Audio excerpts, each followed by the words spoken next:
Samati bochitani kumekika sure nti okimaliriza kyogamba ebintu ebyo tobi nombitegeera naye mba njagala nnyo omuntu abitandika n'akimaliriza kuba nnyo kulabira abantu nga bafiira mu sinema zaabwe ebisinga kunyimirira akale sebo yesebo so kakati osibi utya oli utya ndi mulokole siina tabbu nalokoka okay yesu ebyange yabikwasaganya tewali kyamaanyi okay oli mulokole nnyo ubanze mpulidde obulala no bwombuuza oli otya kugambirawo ndi mulokole okay kuba ensonga nti abaswahaba abeera n'essigida ye empale bamutema buli omu omulabirawo ekibunyonnyola nga todda namubuuza era n'adiringa naye ng'agambiddeyo nze ndi swahaba kati kulwaki gwenze bwombuuza sikugamba nti ndi mulokole ne weeyiya byobadde oyagala okuŋŋamba n'obisunsulamu then no saving omwoyo gwange then nange no saving naye ne we saving webange badde business nga si yakutambula bulungi netumanya we tugivaako King Wesley sebo munaffe oli alaba 5 to 7 show yali tazo okutegera King Wesley ono yaliwa ndi mulokole ndi muvubuka mbula kalevu okay ne oyinako otulevu envuka mbula kalevu mu Buganda bavubuka ddala wakyali muvubuka ng'amaanyi mwegali ni muvubuka ndi musajja mufumbo maze emyaka mingi nnyo mu bufumbo giweze 3 maze emyaka mingi mu bufumbo giweze myezi 3 ne wiiki emu ne wiiki emu n'olunaku lumu myaka 3 ne wiiki emu n'ennaku n'olunaku lumu zonna otambula nazo ngozi mbimanyi kunyuma naye lunyuma binyuma nali simanyi nti ngenda kuwasa nesanga ndi mufumbo so kati okuwasa ndi musajja mufumbo ndi taata nyina kawala kange kakuze kawezeza emyaka 11 emyezi 11 myezi 11 ne babbeni nabagobye waka abavubuka kati nabagobyegobye wakaabo omwana akuze alina n'ennyashi kati myezi 11 naye mwana alina n'ennyashi bona abavubuka bonna mbagobyenze wakama babbeni abo David bani bonna ba Emma Busomoke bonna ekyo kyonna ogenderera ki agavubuka nga kowa sekiwalinga security ya mwana future oba bavubuka be basali bese kasukali kensekiwalinga saagala bakasumbu munaffe oli ayagala okutegera King Wesley ono ng'ogyeko okubeera King Wesley bw'aba azzeeko eyo bamuyita batya no nze Wesley King no nange nvaako bamuyita Wesley Silver naye nga enjiri eyanfuula kabaka nemba nga nze King of Radio nkola ne Spirit Media Group era nze general manager waayo njagala nnyo Yesu bro ebintu bingi koti nyambala nyingi nnyo naye nga ekisinga obukulu byonna byetolera ku Yesu kati no lyagamba King Wesley ono yesebo bo Wesley Silver bo baba beddira ki ndi muna Uganda kati mwala wange ye Anaya Crown so sigalenga muna Uganda kirungi muna Uganda ayogolo Oluganda nange njogera Oluganda ndomanyi bulungi nnyo agenda kulwogera mpaka byampaka okitegedde agenda kulwogera lwampaka Oluzungu of course is your default setting but also ne nimi endala nze nzogera so ndi muna Uganda kubanga gye tugenda amaaso eyo gye mwatandise bino ebyobufuzi byammwe ebyokweyitamu akanana awo nsigala ndi muna Uganda olombuuza oli muna Uganda so temutusosola temutukola tojja kubeera wakuniina kati lwaki oyogedde nti Oluzungu it's a default setting lwetwogere ewaka lwenkuze njogera nange I'm very good with English though so simanyi no program tugagitambuza mu Luzungu Luganda ko otandikide mu Luganda so kate mu Luganda ndoza tewali mtawana so naye nga ndi very well conversant with English so that's so wonderful kakati oli atulaba ayagala okukakasa King Wesley ono awulya King Wesley president w'abayimbi ba gospel president wa gospel King Wesley ono obuto bwe yaliwa amufaananira ng'omuvubuka gwe yakulako naye Samoya oba Mengo oba Nansana oba Kasubi oba Lubowa oba Segukubawa kati yagamba ddala yono kumanyi oba oli mulala tunyumize obo wali mwana kikaki era wakubala kunduki ebitunu nkulidde mu bingi one Munyonyo Munyonyo nkuliddeko ekyambogo but also nkulidde ku Kohima Road okwo nako nkuliddeko nnyo most of ebitundu byonna ebyo Road kwa nasomerako Masulita nasomera Masulita Junior School gye namalira ekyomusanvu ng'eddalo linsusseeko kijano Kampala ne bantu aliri but nsomedde omugatte Masomero 16 kati nyina ba OBs ne ba OGs besimanyi omugatte osomedde Masomero 16 okusoma kwange okwa secondary yes so nisoma secondary yokka nentula ne ebuzo ne ebyo senior 6 osomeranga Masomero ddala bya senior 6 ne mmene Akasubi secondary ne nyingira Makerere University mwaka gwali gwa 2007 ne nvaamu 10 na nyina bachelors of information ne nkolera ku Microsoft Engineering South Africa South Africa yes South Africa within wenda kuzungumza amawanga ga Angola nedda Pretoria South Africa nenkola ka MSE Microsoft Engineering then after that netudda mu bintu ebirala nzigula ogana NGO ngena ke mu US Musumba gye yatusange yo Musumba Robert Kayanja netujja netukola channel 44 dance 7 yeah man channel 44 dance 7 yes dance 7 igali mazina abayo kati abatulaba bajijukira that's was 2013 2012 then in South Africa no US Arizona yatusange yo nakuba ebintu ngana na ina TV show ngaisha King of the Street yeah man ngojikola Arizona ku TV Arizona TV so nenzija naye nakolerako ne ku nakolako top teens mu 2002 top teens yes wana Uganda top TV yao 2002 awali otali mutini nali mutini era nekani kyali mutini kali njikola bonda boloza nyine myaka emeka bonda boloza nyine myaka nedda kakubuze bolama na nyiroza nyine myaka emeka kale jibale bale bwinga gwo abiri nga mu musango okiraba kati ate ni myaka 3 mu musango saze myaka 10 ebyadala myaka 3 musango weddo tujikuba wali so kakati ndya nebalirira nkula ninda ku bwana bwana kyo olinda mukyala wange gwe nawa akobwala ke nawasa nakulanka linda akasingira ddala emyaka yes but also bobalo omugato kazinga kemeka jibwera kiraka jibwera omunana oba nana mzamu kasinze nnyo nankasinga juzi wana abasajja bawasa omuntu ng'omuntu actually nedda musinga emyaka 9 wow era simingi nnyo so kati tuli awo bwe tutyo Yesu atwagadde baravuka bwange bona mbalene fujjo lingi eddalo lingi nwanye nnyo nalwana nnyo actually nnyo bikubi wa bikonde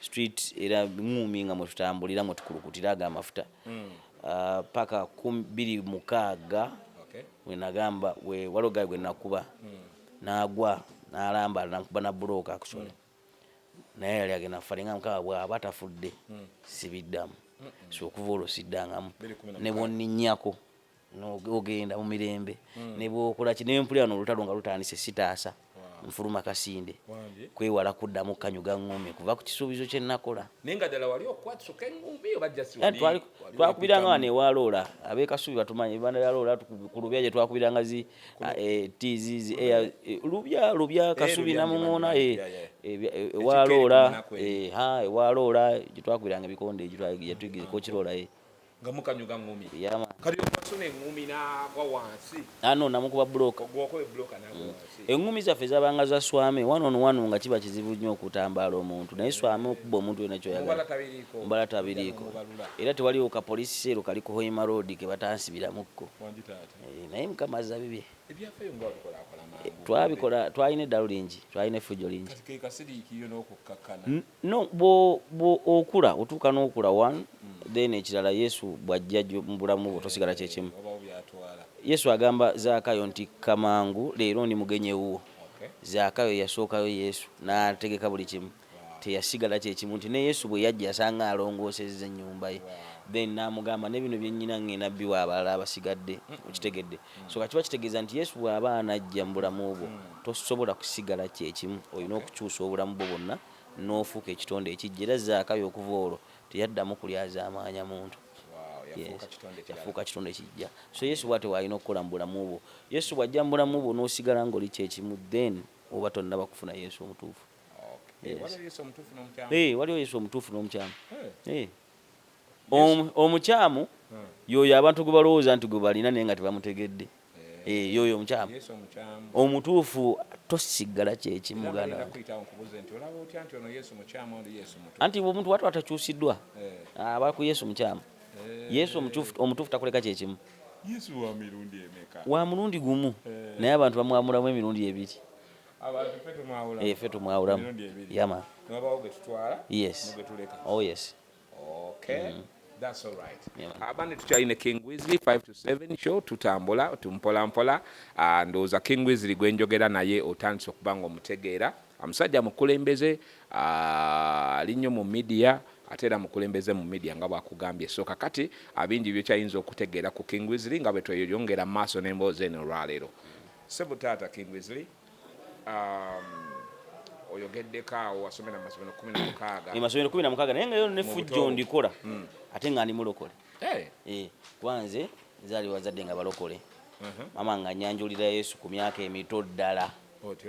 So kati ntegeera Yesu ntandika okuweereza. Naye okusumululwa kwange kubeerawo mu 2006. Yes, but wano wonna nali mu byange. But again at the same time nali muweereza. Na ku church balina ekifaananyi kirala naye ng'eno ate bamanyi nga bad news. Bamutanga bad news. Obuuza bad news Kasubi Kawala gundi eyo Hoima Road bagamba. No bad news. Bad news, yes. Kati nze ntandika okuweereza. No nalinga soogera nnyo. Alinga soogera nnyo bwe ndi nga nyina eggaali. Nyina eggaali tuba n'abalenzi bangi. Bapiza abaparoti bani nga tukola ebintu bingi nnyo eggaali kino mu kijja waliwo n'omuyimbi ennaku zino alika trending ayina eggaali buli omu agitya. Eggaali ebeera abantu bangi b'oba otambula nabo. Yes. Kitegeeza ne Yesu yalina eggaali. Yesu yalina eggaali. Ate ya Yesu baaba yalimbaaya. Yalimbaaya yasalangako n'abantu amatu. Olinga bw'okugira kukankana. Yalimbaaya. So but ebyo biki ebyenjawulo bye yakolanga? No, fujjo lya kulwana just wali kyamaanyi. Eddo nze saanywa ku njaga obulamu bwange bwonna. Ddo bwonna saanywa ku njaga sinywanga ku mwenge sikubanga ku ndongo. Era n'eggaali yonna gye nalina abuuka we nakula nabo bonna nze yasigalawo. Abalala baafa. Fujjo tolikola n'osigala bw'otyo. Kati nze ekyannyamba nga nsaanywanga mwenge saanywanga sigala. So saanywanga njaga naye kati kuba kati bw'okolera effujjo n'ogattikamu n'ebiragalalagala. At the end of the day tomanya wakoma. Kati nze namanyanga n'ewokoma namanyanga n'awatakanyugira jjinja newoddukira akasinde. Era bwe natuuka kampasi nga mulimu riot nnyingi naddukanga budusi saabeerako ku kampasi naye mbeerako mu riot n'emu. Zonna nazeewalanga. But eno yonna nga tuli mu kuweereza nze natandika okukwata microphone kati giweze emyaka 2 mugumu olwaleero. 2 mugumu. Nga nkwata microphone. Tulwa kyebakuwa king of the mic. Edda myaka 2 decades 2 n'ozikuba ebbali kati okuteya kusatu. Edda na ku church awe ku Glory Kawala. Glory of Christ Church Kawala when natandikira. Ngokuweereza. Obuweereza ya. Ntandika okuweera bintu by'abavubuka nga nza kulembera obuweereza bw'abavubuka tutambula tuweereza tukola kino tukola kiri. Nkola shows era nze nakolanga shows ezo. Edde biseera ebyo ebisebiranga wabirangawo pastor Jojo okudinga gwesinga okuyita nga azigalira shows zange. Man. Ngaye mubede. Baseku nga seku bali abatandika butandisi but eventually ne seku nina atandika kati. Yazinjako Jojo okudi. Yamukubirako ninanga yamuzinira nako yalinga backup yali musumba we. Wow. Man. Ekifaananyi ekyo okimanyi. Yali musumba. Ebiseera ebyo wawulyako omuyimbi gwe bayitanga Hadoni.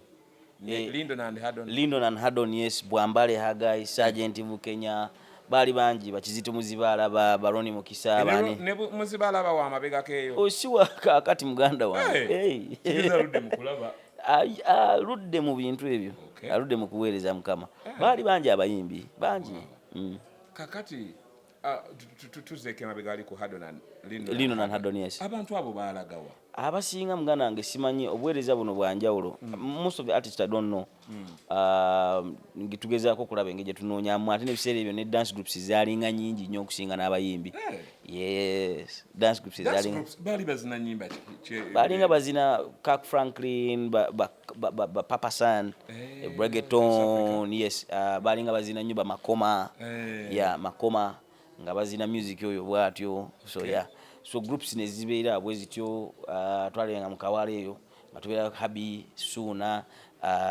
walinga ne mzee Yasini Keya kati Yasini Keya bali ababeda aba president betendo ne mwenga tewali amsinga Eastern Central of Africa Eastern Central of Africa nga teri amukwata mama nyabo yali kitaffe Yasini Keya nga tusuza then Habi natali ko tusuzaawo awo yali ayina mukutoke ayiwe mana ruhanga nga gobayita nga kwe tugendera Yasini Keya yanze musisinkana 26 wano wajudith babire ku nkusubo abatandise yonaga ate pasa Judith ni babiri ajja luvannyuma imajjako mu maaso kawo ajjako mu maaso pasa Judith babiri ajja 23 awo era 24 we watyo ne wambatira ovubuka bwange onsasire onsisinkana yesubira nange wabiri bamukaga Okay. So Pastor Judith babiri ajjalo right up on yourself my brother Yasini Keya bana itwagala nnyo bali nze wafuyo sebo ina nawe wakole eno yatusuzaako nze yatusuzaako nze Suna ne nekoyo twabiranga mu kiyumba ne nekoyo so bwe tujja obulamu bwe tutambula bwe butyo so but nga tukola events na natandika okuyimbaawo like that ne paka lwe nakira ne ngambo manyi kanchuse system nga waliwo abaana batandise okujja bakuba rap you know bakuba rap bakuba abantu basiba dreads nenge kanisa tebategeera ne ngamba okeze kamba supporting so ne tuddamu eyo nenziramu eyo movement kati eno nenvaayo ewaba Grace Morgan kuba esereva Grace Morgan nabo batandise okujja bakola ddala mpama awards Grace Morgan mulemereko ajja pama wadi yali wa 26 ajja around 2003 3 years before 2003 yawo abasinga ibali ya 2003 4 awe batyo bwe bajja awe batyo Pastor Wilson Bugembe Pastor Bugembe Pastor Bugembe yasoka Morgan yasoka Pastor Bugembe Morgan yasoka Pastor Bugembe Pastor Bugembe ajjamu later era nkugabe kati je emyaka Pastor Bugembe ya 2002 kati je emyaka nkunyonyola 2002 abasinga baje 2001 2 3 awo abasinga we bajiraawo ne tujja butinge kanisa je enyuma Pastor Bugembe yalingana ku somero ngewe yatandika okuyimba nga akyali na kusomero era ati yatokera na kuyimba nga kuba piano kubanza jukira one of those days na ina event ku Glory Kawale najja nangamba njagala kuyimba kusere nga nyina wokumani mayinze ndirainanga wokumani actually wokumani yange bagipangisangaawo eyo ne kubuli Kasubi Kawala nanga lipangisa wokumani yange ngena wokumani abamubaya nnyo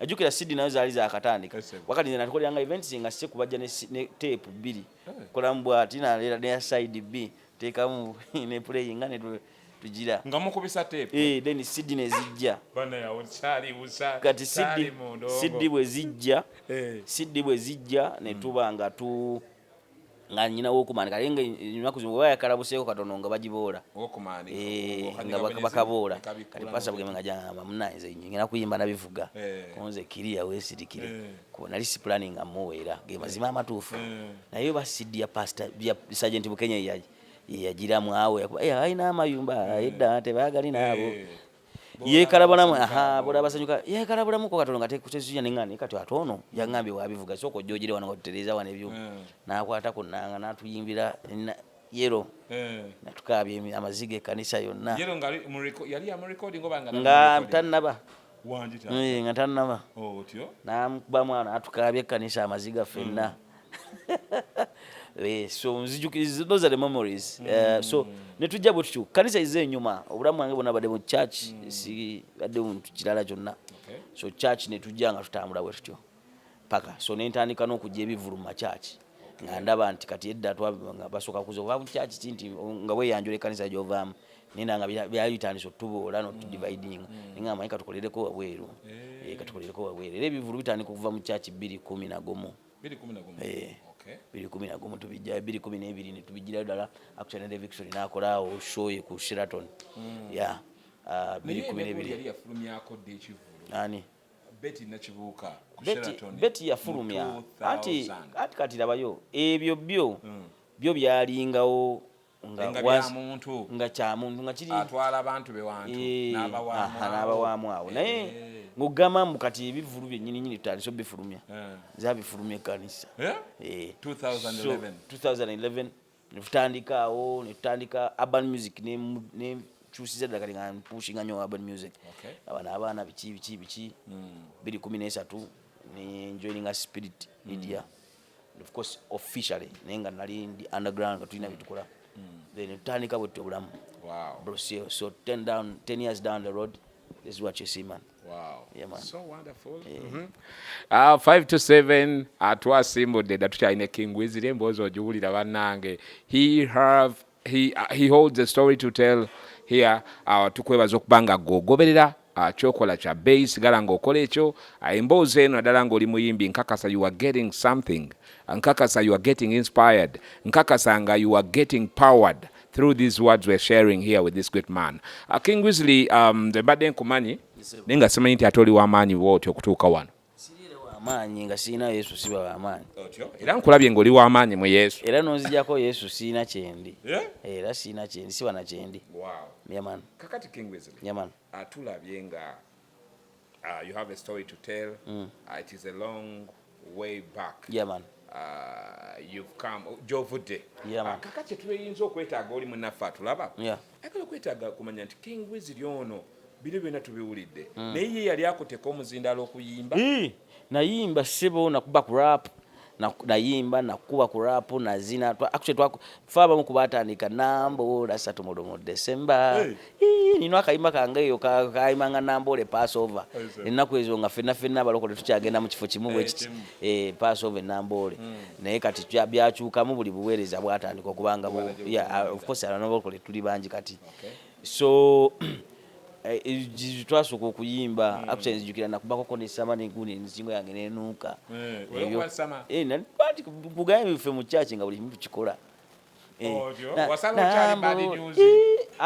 kati ebyo byonna twabikolanga ng'eno church nyina ekifaananyi kirala n'eri ewulo n'eri nga bakyali bange saagala bavaamu nyama nga bakyali bange saagala bavaamu era nga bo tebamanyi bya church byenkola era nga tebamanyi bya church byenkola naye nga ate bonna balowooza ffenna tuba tukubiddwa wamba babeera mu mbeera zize yaman musirika amaye kati omusirika omuntu akulowooza tamanya kikyobadde yaman so okuyimba ko twayimba ne tukuba zi rap nyawo ne recent song ndowooza nyina ne collaboration ne twalimba muto wange New Testament bwe yafa ne tuyimbayo oluyimba ne Don Zabu so that collaboration so nayimba ko bro New Testament yafa mwaka ki biri 10 emeka 15 16 around something like that baba so sad.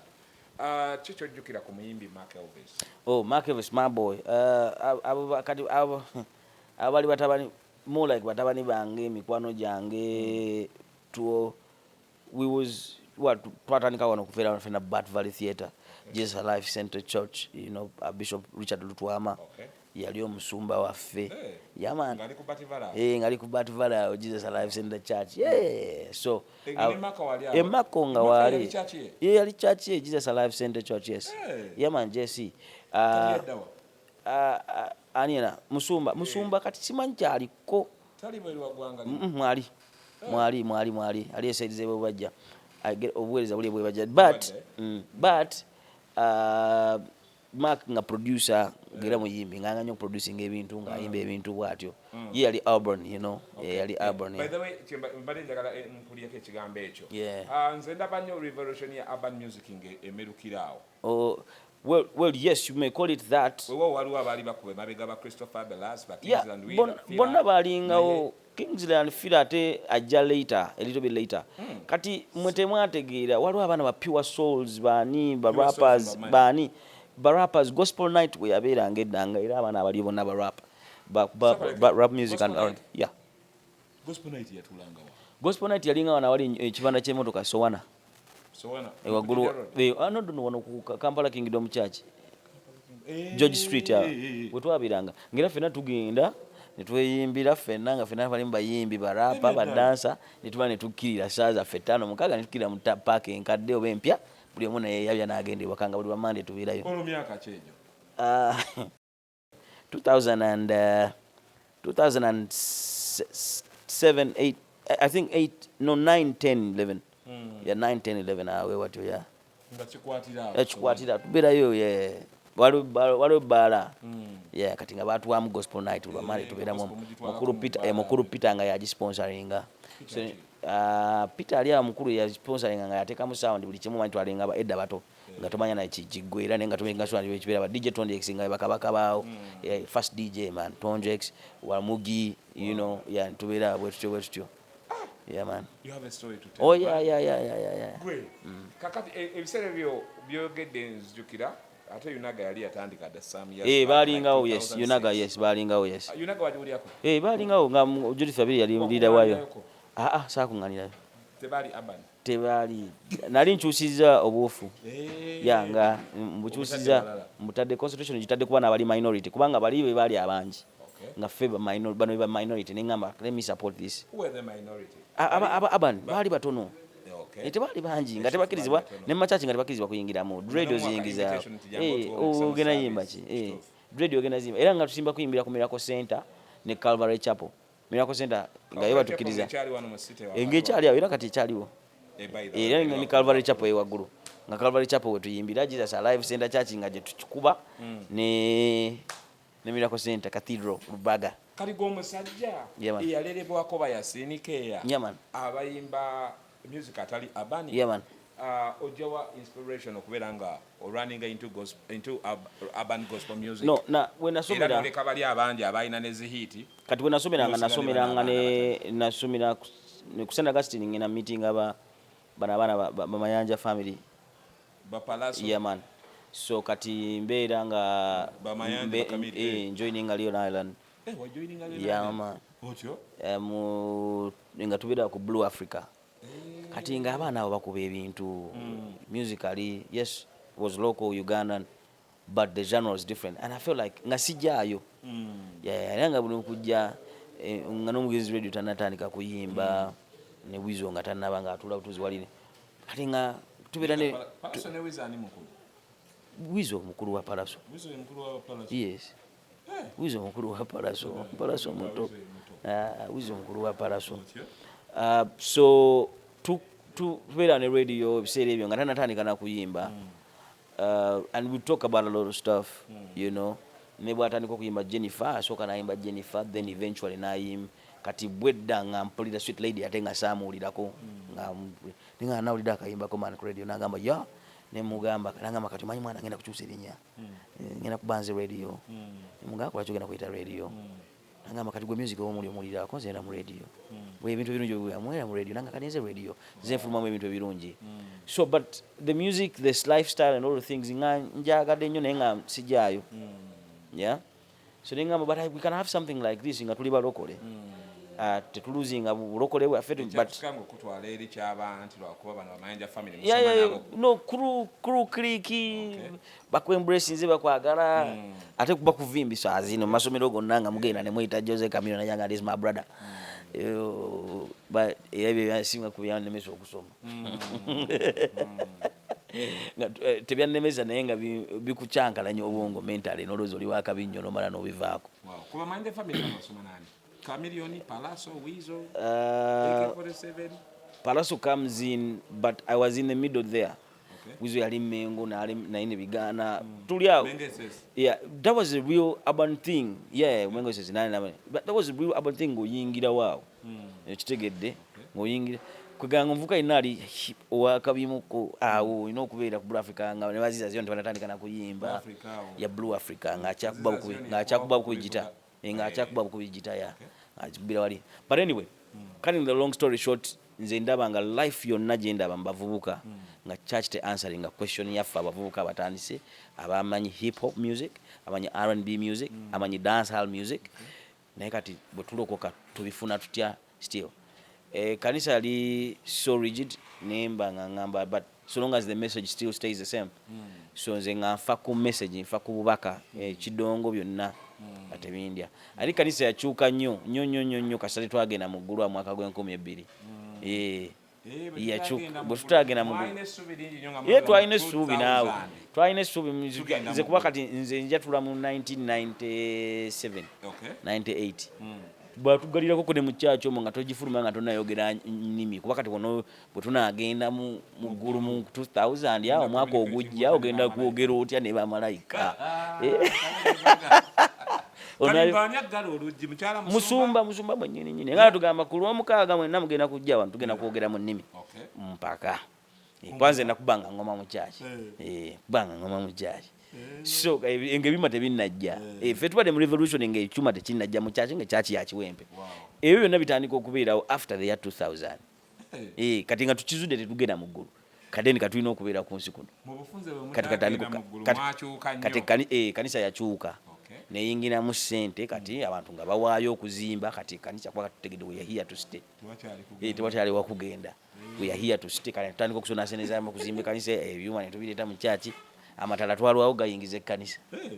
Ne kati nga mu abaali abaweereza by then bwe mwasuubira eggulu ne mutagenda mu ggulu bbiri kyali kirangiridde. Mwali oli billboards mu Kampala zonna wali tugenda baba ne oluza mbadde kyako bwe mutagenda mu ggulu nga bwe mwali musuubidde nga mu abaali abaweereza. Kiki ekyajja mu mitima gyammwe tetukyagenze era mwakakasa mutya nti oba 2021 taatunone? No, anti kati awo twamanya nti we are here to stay.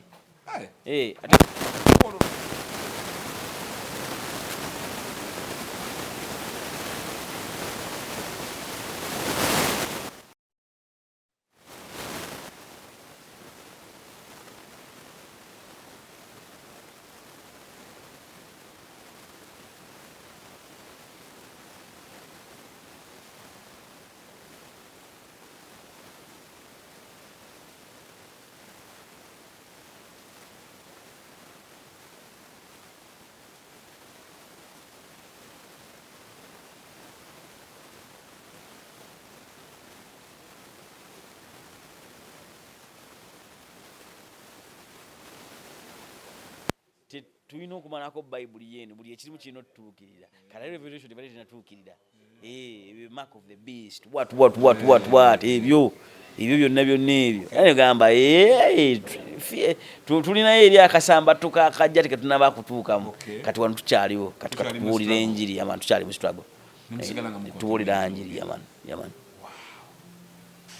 kuba kwa kafaananyi nga singa bbiri yatuuka nange ndi muweereza tewali muto kweri twaliwo naye twali tukyalimuko kakati bwe kiba nti etuuse nga naye netuyitako obungu bwange booli awo bwayolookinze bigabo baanadda 2021 ffe twasuubira ne kakati tukyasuubira nti agenda kujja naye ate kati bwe ngenda asoma Bayibuli ate nfuna revelation endala manyi buli lusaawa ofuna revelation endala egamba erijja okusala omusango alidde okusala omusango gw'abalamu n'abaki n'abafu kiba kitegeeza bw'ofa togenda mu ggulu njagala omuntu akakasa nti ogenda mu ggulu bw'ofa osooka n'opoozinga awo omuntu wafa tagenda mu ggulu ate nga ogenda mu ggulu ogenda ng'omaze okusalira musango si weewaawo kyekyo mbadde ngamba bw'ofa wano wenga omwoyo gugenda ate kati ali kusalira ddi omusango mbadde mmanyi asalira wano musango wano kumpi.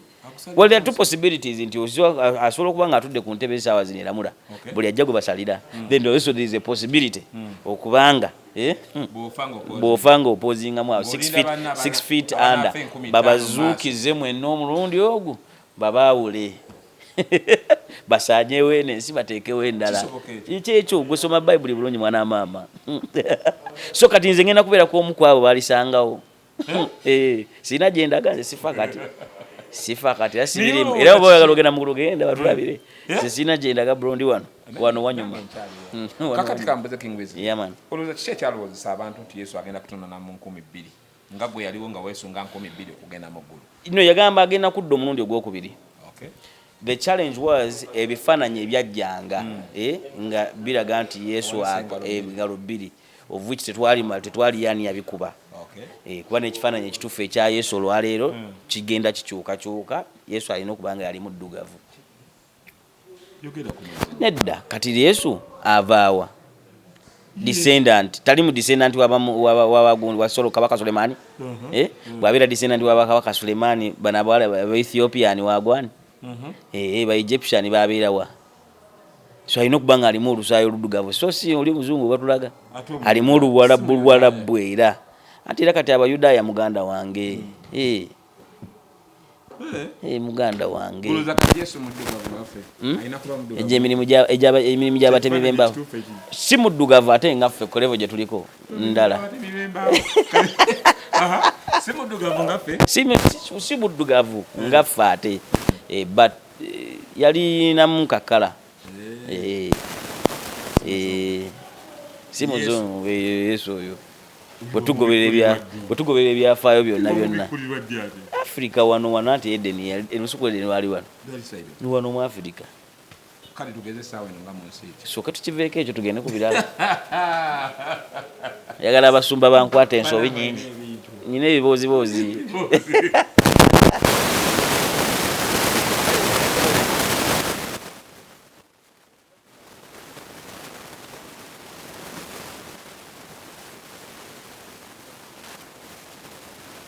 sirinayo mbulamu bulala outside church, outside life, outside Christianity. Sirina mikwano. Sijirina. Actually mikwano yange giri very limited. Yes. Era watu ina church tugatta kunjiri tukigatta. Ebyaddala. Era ibiba gospel gwe president kakati bakulembeze bando katugezenga bakenza abatali ba church ebyango bakirewe. No. As a matter of fact bakingi sahaba sindi as a matter of fact abakulu abo na ntandise balaba of course na balaba ngenda but now time to associating nga tuogera kubitwala music industry mu maaso tuogera kubitambuza art mu maaso. How do we protect the rights of your music and what we create? Of course interests za gospel music zazi kulembeza nzazirina. So we mbabeeramu nga abakulembeze bannanga abalala abalina belief system yaabwe abalina ebintu byabwe ebirala ate era still nga mikwano gyange but tetu abantu nti kati nga buno ba nti kati tolaba kati nga goboze waneeno we meet casually nengere ebitugattera ki bino byebitindongo naye kati ati bimbeera nabo obudde obusinga ate bo balala oba okitegeera so kati nabo bwetyo tubeera nti we meet, we talk about things, we give each other advice nembagamba wano ewaffe kikola bwe kiti kyaki eri bweti and that's it when it is done nga ntambula mbaawo. So si muzibu walirwa okubeera mu environment yaabwe nga tuba part 24/7 because I don't know jaga nnyo ku predicting ebiddirira kati wembeera mu environment nga sola ku predicting kiddirira mba munafu mba nafuwa. I like to be in control. Wow. Ogeze n'oyogerako ku nsonga ezo ez'enjawulo awo ng'omenya ku bukulembezaawo nendabanga waliwo point gyokoze olowooza ng'abayimbi ba gospel twetaaga copyright? Yes, we do. We do very much so. Why we need it is Bible is copyrighted. Okitegedde. Then nekirala look at church today. Teri kanisa etali registered. True that. Anti mwani wadde mugandi mwetaaga registration mwetaaga bintu buli kanisa teyandi wadde registered. Ne buli kanisa registered. Buli muntu akulembera okugatta abagole are registered by government. Buli omu yandivuddeyo naye wandivuddeyo kasitoba ng'obatizibwa osobola obatiza osobola wandiganye osobola okugatta kuba buli omu alokoka tebakusaba license yakubatiza abo walokoka tebakunyika kanawe ng'okwata awo nyine bakunyikidde nga nawe oddaano nga nawe jangu omulala ng'onaawo muwuzzaamu mazzi okitegedde but buli muntu yenna ali aweebwa olukusa government waliwo government etufuga wano gye tuliko ku nsi Bible gye tugamba okussaamu ekitiibwa but also okusafeguarding ebintu waliwo omuvubuka yayimba wano nebaza sitaani kubanga yansumula alien skin nenvaayo nenkyogerako sifaayo muntu kusinza sitaani we as a matter of fact wemasobola okusinza byayagala okitegedde naye tokwata ate ennyimba zimiininga kyamakulu eriffe ezitusumuludde eza Yesu Kristo mwana wa Katonda omulamu zetwamu eyaziya Kizito Muzibe nga aluyiza Yesu ate gwe olukwate oluvoole okitegedde kati copyright wekolera nti oyo muteekamu kooti daddamu kusinikira matu kuluyimba lwaki lwa Mukama kati awo wo safeguard nze nti generation eddako y'abavoozi kubanga kino kitandika butandisi waliwo abagenda okujja nga ate bali beyond anulule ate bo nga balina beyond anulule basingewo nako akwate enjiri y'omusumba nga agibuulira agitemeetememu ebigambo agambe yali ategeeza bw'ati yabivuule bw'ati naye kati bwebanga muli copyrighted tewali asobola kuddamu obubaka obwo kubukyusa from the intended plan of it yalukyusa alukolemu ebibye kati omuntu omugamba nti kati osinza sitaani akutandika nti yimba muyimbire zizo ati naye ate sitaani amanyi okuyimba kulwaki obanga tomanyi kuyimba so kati ebintu bwebityo muyimbi bwogamba nti yakusumulula nga tosobola kuyimba nga ye nga tomanyi kuyimba then tolina kyotugamba yali muyimbi mu ggulu ekyamu creatingisa okubanga bayibuli etugamba nti bw'asitula kino ekiwawaatiro kiva amaloboozi 17 muva 7 ne muno 7 kireza amayimbi 10 ali complete yekintu ekyasinza okuwoomerera okuwulira mu ggulu actually ebintu bibiri ebikakasa nti Katonda mulamu okuyimba n'obufumbo okuyimba kusinza twatondebwa kusinza obufumbo okuyimba kwonna kuba kusinza olina kubanga osinza Mukama oba olina kubanga osinza buli ayimba alina kyasinza era asinza mukazi asinza ssente asinza Katonda asinza sitaani so kati n'obufumbo obufumbo ye plan yokka eraga continuation eya creation of mankind tetukyasobola kubumba Katonda kyalina muntu gwabumba mu bbumba wabula amutondera muggo omuntu so kati obufumbo ye banka yokka yes yeringa safeguard ye bayita yo copyright yokka eraga nti waliwo continuity y'omuntu omulala okuzaalibwa okubanga asinza Mukama so kati ebyo ebintu ebibiri byebyoka ebiraga nti Katonda mulamu tugyetaagira ddala 100 ku kinnaakyo copyright esingako ku just kugamba mbu oli muweereza copyright kuba ku owning rights z'ekintu kyokoze kyocreatinze kisigale nga kiri intended for that particular use okitegedde that particular use gugambye Yesu oli muweereza then copyright your music to be for ministry okitegedde nti omuntu yenna akikozesa n'akizza musimanya mu sinema n'akizza mu kingo omugamba bro awo si yenkola owa ministry talina kusaba lukusa gy'oli bwennyini kyo kati bwe wakikola nga kya ministry kibeerayo nga owulira n'emirembe ng'oli akiyimbya azeemu n'akiyimba mu kyaki n'ogamba ekyo kye nakikolera nalukolera kuluyimba mu kyaki kyekyo naye ate oli bw'alukwata n'aluddamu n'alukyusa n'aluyimbamu ebintu bye n'alugjamu piisi emu n'ateekamu raapu ze n'ateekamu mabaala mugamba nedda si ya intention yange you can only say that when your music is copyrighted and you have the powers but if you don't omuntu yenna asobola okukikosa kyayagala yes nemukulubizirawo nga sikutegedde bulungi kyogamba tugambe nti nze eyayimba gwe weka Jonathan Baba yes nga nkoze oluyimba lwange olwo ne lufuuka worship anthem mu Luganda yes anyone in church can sing it is free to come and use it naddamu okurecordinga babikola bulijjo nga biba bya church at a free cost bw'oba gw'ogamba nti bya ministry naye ate munnange olaba gweweka omwana oyo yalukoze n'ateekamu akawala akali obwereere kati awo wembadde njagala tutuuke kubanga sibyali mu bwakabaka nti wa bwakabaka nkunyonnyola nti omwana w'ensi avaayo n'ako akayimba nagamba gweweka munnange no n'ateekamu akawala nga Yesu otamuteekamu ne lugenda bwe lutyo nga lukulukuta naye ng'owulira luyimba lulwo owulira luyimba lulwo intonations izo buli kimu kikyo naye nga ye ataddemu muwala na bintu birala kati awo baba lukopyrightinga ojja n'omugamba munnange eyo si yali intention n'omusuuwinga taddamu zanyira ku njiri obo kitegere kye ngamba naye bati wali copywriting agamba lwange naye wankoppa agamba nange wankoppa ogenda kakasizaawo ebintu ebyo tukakasiza wali mateeka ge gakakasa aliteeka n'obwananyi n'olwo n'alutwala ssebo nazitwala tomubawulira bulijjo nga n'ennyimba z'aba oli atayimbanga nakode nga ya owning ennyimba ebyo biba bibyo bajja bulijjo mu studio ne bazikopa naye bwe lubanga luli copyrighted lubeera safeguarded for that intention. So it's you to choose to give rights to anyone. Teri muyimbi leero muzungu wawe ensi ze mulaba ezinyimba ze muyimba nga teziri copyrighted. No luyimba luno lwa Jaira you are enough limo Blaze agenda okuluddamu bawandikira Pastor Stephen Fatik wa Elevation Church Elevation na contacting n'abayimbi bennyini ne bakkiriza nti kale muluddemu nemutusindikire bwe muluddamu tuwulire babinanyuma era bwe bakkirira nga okay era baluteekayo bwe lukollectinga ssente ne bali bafunako ne bano bafunako so mubamwe okukkaanya bukuba kukkaanya tomalaga kubanga nze bwe nali ndi mu ruumu yange nga nsinza Yesu wange nga mpandika oluyimba luno nali ntegeeza ABCD kati bwe kwaki oyagala obikyusa.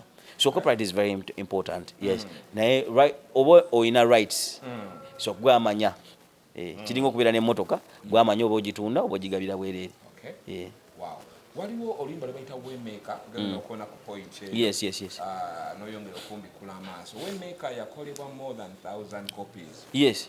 Abantu abo bona basaba rights okubewa owner. Oh yes.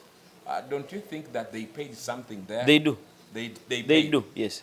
Meaning that your project yayongera ku sinach ali ko bugagga ali abera UK yewali amakaga Nigeria yavayo wanje tusabira UK nayo limba yes copies imperative bona bafuna rights bona ba Michael W.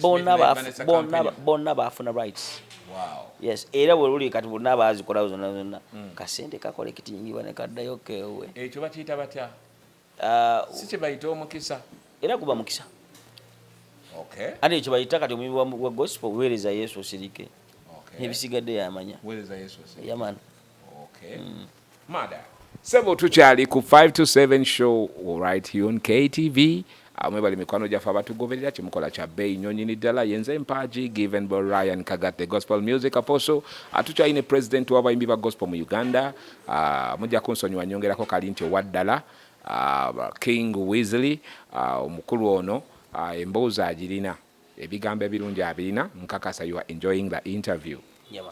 Sebo president sebo tata emboozi eyo ng'abantu bano obatadde mu oba good amaso no kulwacha makanisa gali registered then ate bya mukama yuta registering then kwachi mu registering amakanisa yeah so buli kintu kyonna tumanyi nti waliwo systems zaacho this is a system yeah you don't do it you lose.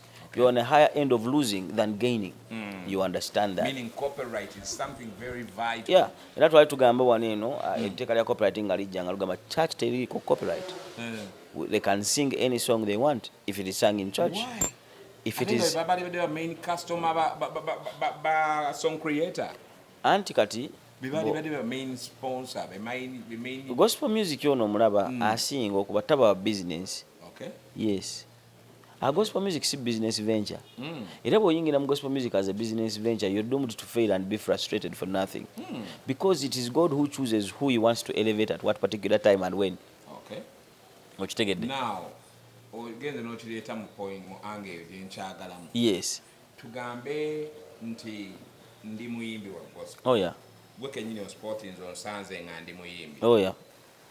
Kiki otunuulira? Ngaya gambe kati King njaga nkozese studio gundi ne gundi producer gundi ne gundi writer gundi ne gundi nsobola okukola projects bweziti ebyo ne benajjukira byenkusongeddeko bitwala money. Oh yeah, true. Kikyolaba nga ntandise okurecordinga nga ntandise okutuukiriza biri byenkusongeddeko byenina okukola okufuuka omuyimbi w'amaanyi. First ondabye talent njina ekyokubiri ntandise okukusongera ku bituufu byenneetaaga okupolishinga talent eno emyaka gina 20 gye mmaze ndabye ebintu bino wammanga ndabye abayimbi abaagadde okubeera ab'amaanyi abatafuuseeko wadde akatono ndabye abatabigenderedde abatabitegedde ne bibatomera butomezi ne bakigwamu bugi ne beesanga abafuuse b'amaanyi oba okitegedde bayibuli egamba tewaliwo kintu kipya wansi w'enjuba template ya buli muyimbi yenna ngimanyi olwaleero nsobola okwogera naawe ne mmanya nti ogenda kuba wanjawulo oba togenda kuba wanjawulo just by the mere introduction noŋŋamba nze gundi ne gundi ndi muyimbi wa gospel music ntegererawo eira omwambanyirawo wano nabagamba nongono bagamba wane nga abayimbi baleese music bagamba mami mukuba oluyimba lwo alina lumu tagenda kubaleetera lulala nagamba weziri ne ngamba bwaleeta olulala mwena bwa ku sente era n'ataluleeta ngamba yalinayo bbiri tezisukka bbiri mpuliriza oluyimba lwo ne mmanya nti gwe oyinamu eziwera oba toyinamu ziwera mulumu bwe luti mbyoyimbye nti gwe okyayinayo zikuvaamu oba tokyayinayo zikuvaamu kubanga yinza okubanga olwo lwowulidde lwojajingiddeko nga it is my beginning. Content is very important. Oluzi luba luzi. Bowahole ba bowaholo ne tapu eba tapu. Tapu egagenda temwena temufuna. Bowaholo gasigala gasunda busunzi ne gajja. Okitegedde omuddo mugukulukusa bokulukusa kati ebintu byanjawulo. Nenga bina bina amazi. Kikyotegeeza abakola hit tebaba na content kuba hit nedda. Hit says by the way.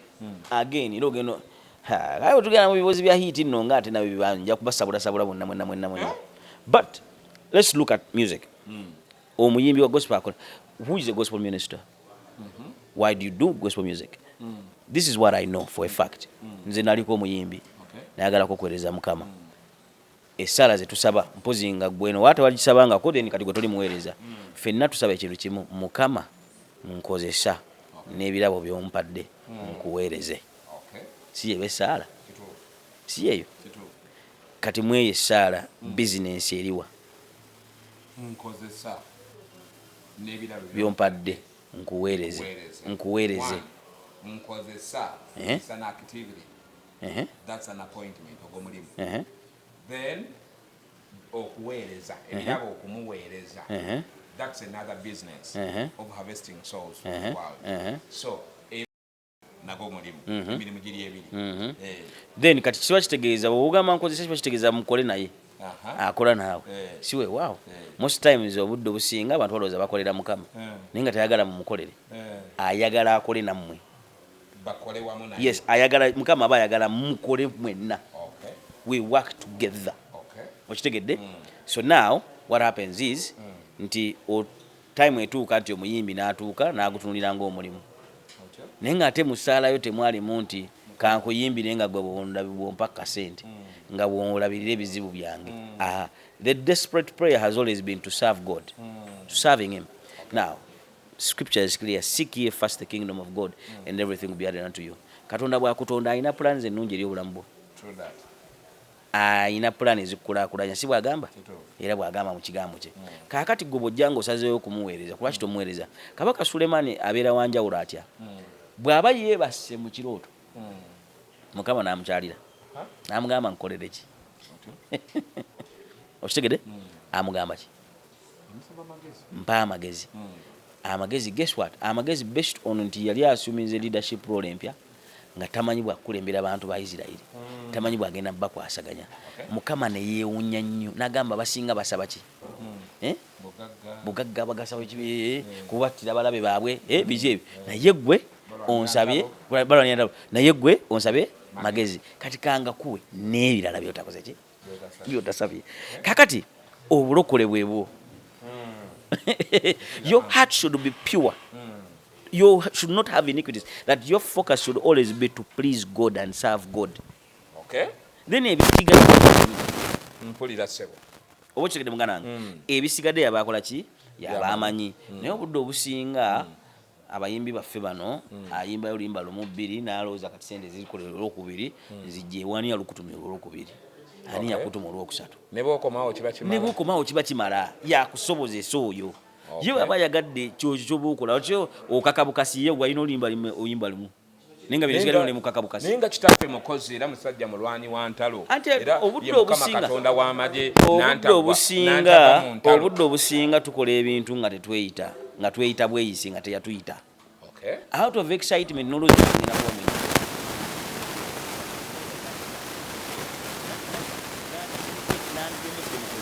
Nenga bekulimia ngiri wantu walala nyo. Kulimia ngiri mkiyamba bantu. Kwata ku bantu. Nekati nemedde mu kuyimba ndafubana obulamu tebugenda frustrations yo tandise okwagala sente tandise bambita batanga tebampadde sente tebamanyi nti ino okulikodinga oluyimba olwokubiri ani yakutuma oluyimba olwokubiri then ekirala omuyimbi yenna wa gospel aba ayimba oluyimba lwa gospel lulina kubanga lusinza Mukama Katonda we nti gwe agati nange king twesanga bwesanzima olwo oluyimba nga tuwuliriza ne tugamba bino byebigambo naye bye yali akola nange bye nandigambye Mukama Jibrano bigaime nunganya twalawo yeta tayimbira mmwe ya imani Mukama kati butuluwuliza ngamba nange bye bigambe nanga dogaba Mukama naye Mukama nunganya twalawo kumabali ekitegedde and that is when I fall in love with that gospel song and it becomes ours but ideally it is supposed to be a ministration unto God not to son of man. Wow. Then kati fene twenonya bwenonya ensonga lwaki tusobola okuyimba omuyimbi alina ennyimba nga 20 naye nga goluyimba lwoyagala mu yena ayita lwagala nenga yo yayimba olwo gwe lwakolera mu olwo message yo yali yo specifically for you nga gwe owulira lwe lukwata era bwe olumugamba nanga kale oluyimba simasujjira na bijjukira nga wanyimbirawo n'omala okitegedde so most times is enyimba ze tuyimba and other times ng'abasumba babuulira ku kituuti buli ssaawa n'abayimbi Mukama abateekako rema nti mulimu abantu bonga they will ever understand only music through music ngobaka babugenda kugira okusumula kuli muyimba ate nga Mukama awo omuyimbi oluyimba specifically for that particular person other people bayinza obutalutegeera nga si hit naye nga ye walwalulidde ne mukomako yes so ministration is supposed to be unto God byonna bye tukola obulamu bwaffe buli kimu kye tukola entambula yaffe byonna tubikole nga tubikolera eri Mukama yetaata yetaata gospel music muyetola bamu kubanti there is a business is doing being a gospel artist abasumba bali mu business so kale kikambuzo abasumba bali mu business yes bali mu business of harvesting souls that's why they're also smart in being registered by the government akati kyekugamba kati wewe nga bali mu business wewe gise business nga tebukyali buweereza kubanga serving they are servants.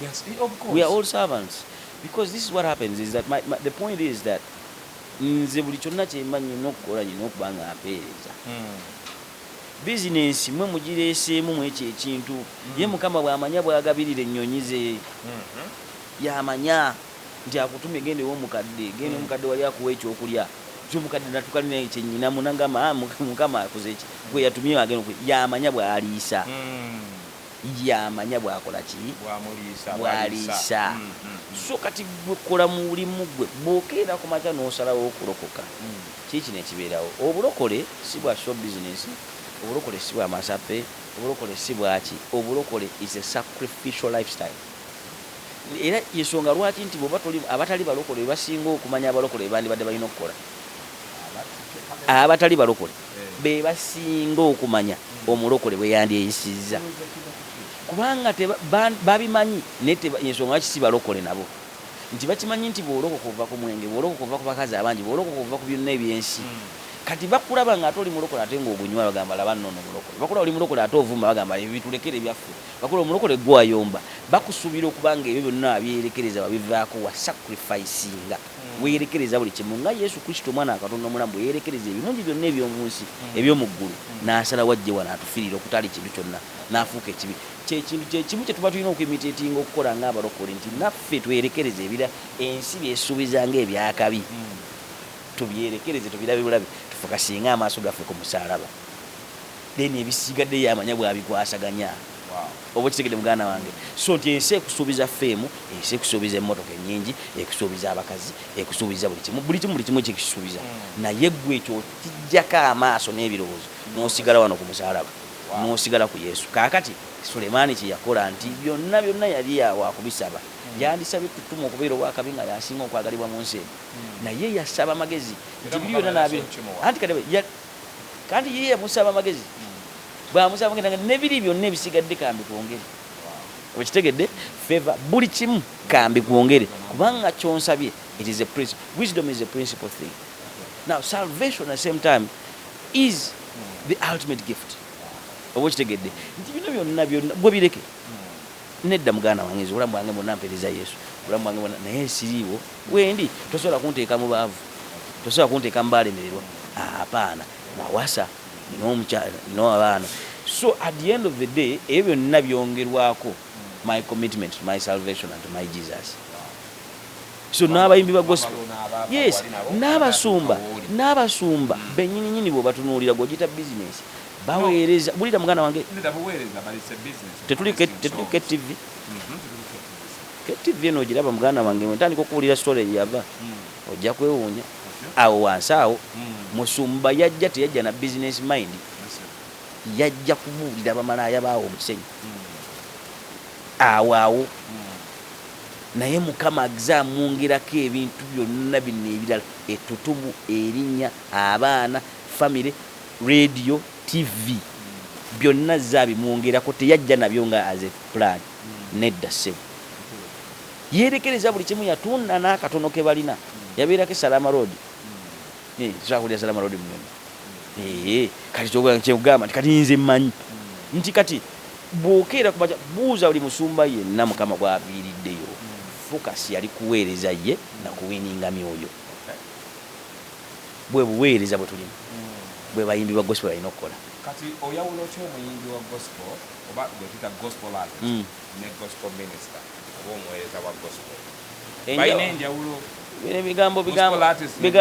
Bigambo bonna bakozesa art era asigala artist naye ng'aweereza Mukama. So minister artist biri awo confusion but the issue is they do but the issue is ekisinga obukulu bubaka ki obukuvaamu bw'oyimba then gwe nga vessel otukula wakyusibwa oli transformed oba nedda waliwo okubanga oyimba kirala ng'okola birala oba toba na artist oba confused something yes naye ng'omuweereza wa Yesu Kristo mwana ekyaki no over the years bino bembadde promoting abaana ne ministry industry tandika okwonoonekamuko abaana abasinga bayingiranga mu studio manyi buli mwayagala okubeera owakabi kati bwayingira mu studio natandika okuyimba ennyimba ze eza secular nga tewali aziplayinga bwakuba aka gospel nekazanya ku spirit nekazanya ku kingdom nagamba akanyime n'aka gospel akalala kanyime n'aka gospel akalala natandika nga okujja ne tumukubira enduulu naye nga yitakyusiddwa naye nga akozesa gift ye okuweereza okitegede ng'ali mu gift nga aflowing ensonga lwaki abatali balokole bawandiikira abalokole ennyimba za gospel bayimbi bangi bemanyi abatawandiikanga ennyimba zaabwe anti kyekyo era kyekyo ayo kiva kubanga tonakyusibwa era kiva mu kukyusibwa bw'okyusibwa ebintu byonna ebyekulusanya ku byensi obikyawa obyesonyiwa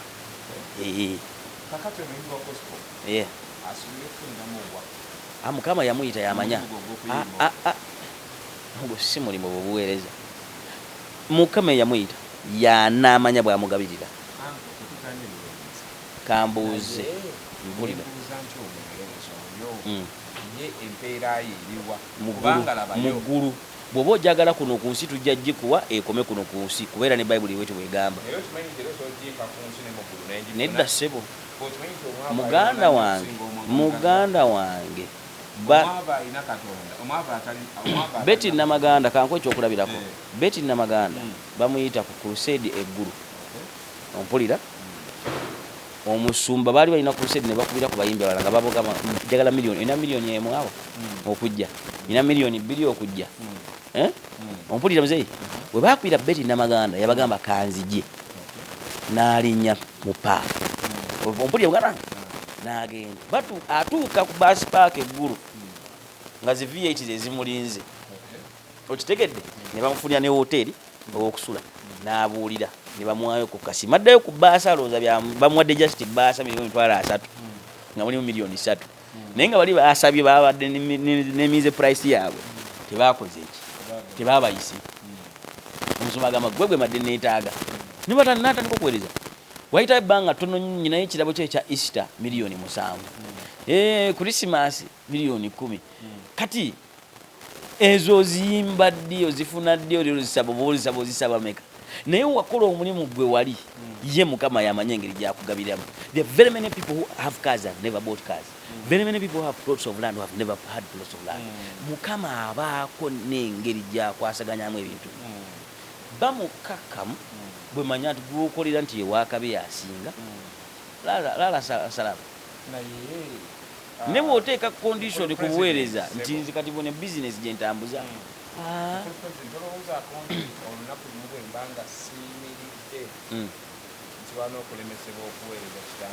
kati kankubuuze muganda wange bantu bameka nze leero bompita mu ngendo z'okuyimba okuweereza naye muli okiteeka mu ndowooza n'ogamba muntu ono atambuza ki mafuta n'obaako n'engeri gyo naye bwenteeka price ku ekyo ekintu kiba kirala naye okimanyi kikatono nnyo abakirowooza nga bw'okirowooza kimanyi nti obuntu bulamu mu bantu bwapa ebyo birekere Mukama nagamba Mukama akuwa omukisa birekere Mukama Buladi birekere Mukama abantu bebakuyita nedda abantu bebakuyita abantu bebakuyita Mukama era yaba yakuyita kati kulwaki oteeka pressure ku bantu abatakuyita ng'ate obuvunaanyizibwa bw'oli yakuyita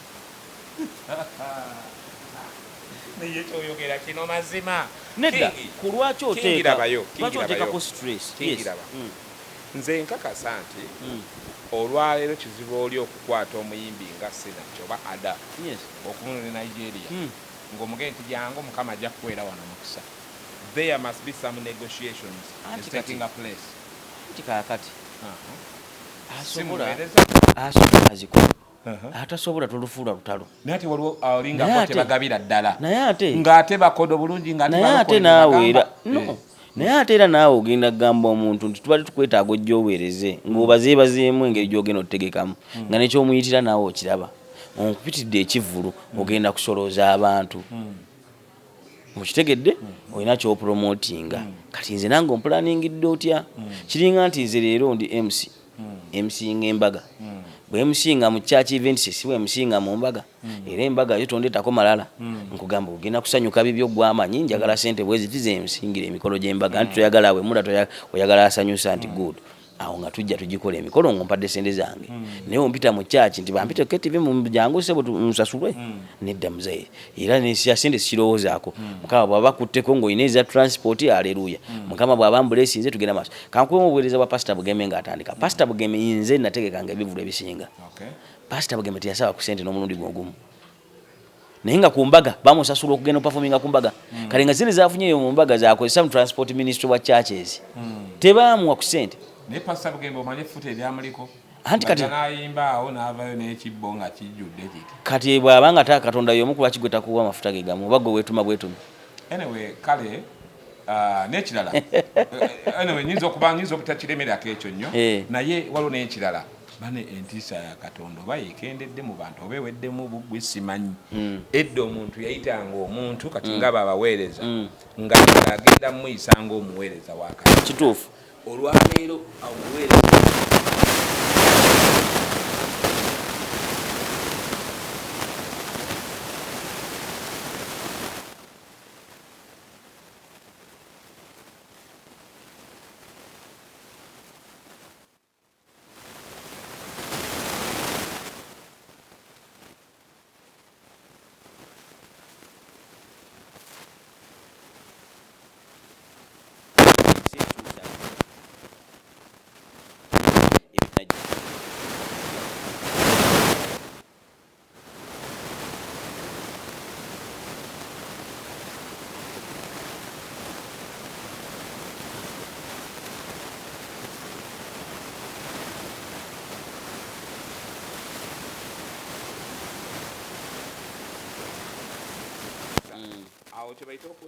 ekibi kiba kibi era oli bw'akola ekintu ekibi omumanya kibanange ekyo kibi ng'okwogera ku sente wulira nkunnyonnyola bw'omuntu yenna bw'akola ekintu ekibi kiba kibi fina tukiraba nti ki bw'olaba omuwala omulungi olaba nti ono muwala mulungi ddala bonna kiba evident omuweereza wa Mukama bw'ayimirira in humility omulaba nti ono muweereza waki wa Mukama.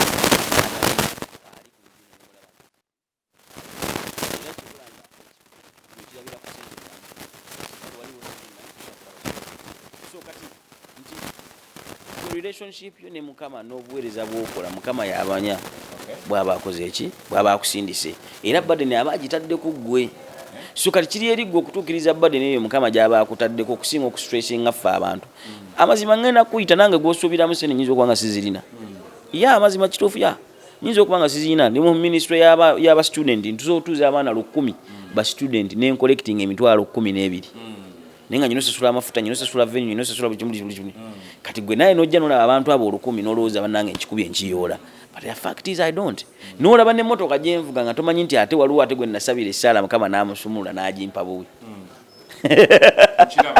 okitegere kye nkugamba so kati tuleke okutunuulira ebintu in a carnal mindset in a carnal way in a carnal lifestyle tutandike okutunuulira ebintu mu ngeri ya Mukama buli muntu Mukama amuyita obwe ne burden n'omusalaba aguteeka ku ye ng'omuntu encounters Mukama zaakola ku bantu aziteeka kuki ku muntu sekinoomu. It's just that today twagala okubanga because okola ekintu nga gwawo otunuulidde awo kyolaba you narrow minded towuliranga abantu batandika makanisa jasinga yayingidde business aloza business kufera abantu je bali bangi but ekijjawo kuba nti waliwo abamazima amatuufu no so kati kyekimu ne mubayimbi nti waliwo agenda okujjanga ye Mukama yamuteekako burden okuyimba music oba bamuyise okuyimba tafudde asobola n'okujjana mwena ne muyimba nga titalinye na katuuti takina mbuzibu takifuniramu talwanira na katuuti naye waliwo oli nga yayagala bamulabeko ng'asasula n'okusasula okulinya ku kituuti nze mbadde mu events za gospel ng'omuyimbi wa gospel ayagala kuwa ssente alinye ku kituuti ayimbe mbula okukuba oluyi ayagala kusasula gwe emusimba omuyite olinye ku kituuti n'okimanya nti ono bambi tamumanyi tandabanga nako bambi kati ali wantu wakyamu n'omutunia butuni n'oseeka nga akale nindaamuko ekivulo ne kiggwa n'omugamba sente kutambuze zikuzeeyo ewaka nze mbikola so but obuweereza bwa njawulo Mukama yamanya engeri gyakwasaganyamu ebintu bye yamanya bw'atugabirira muganda wange sisobola kunnyonnyola nga Yesu wangabiridde bw'antambuzizza obulamu bwange bwonna singa nali nakuteeka price ku buli kintu kyonna kyenkola saani badde wano ne media house president oli emusoma mikolo kituufu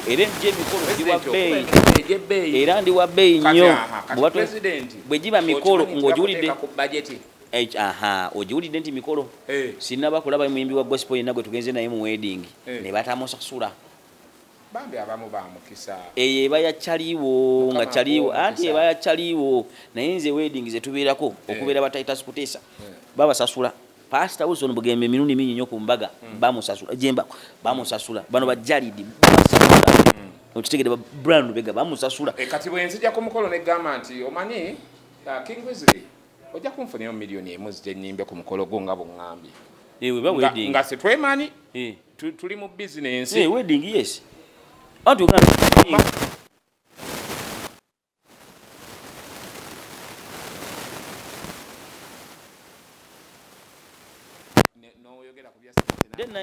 neyange tajja neyange embaga tajja ba service provider bonna baba bali okubonanga obasasudde owebitaala venue bijono emmere kati kulwaki gwe muyimbi ne MC toyagala basasula then oba ogenda kunyiga neyange tojja wenda ntuusa okuwasa tojja kuyange tojja yes nkitegeera some areas where these people need to be paid. Oh yeah. Atengolaba chiri important. Very important.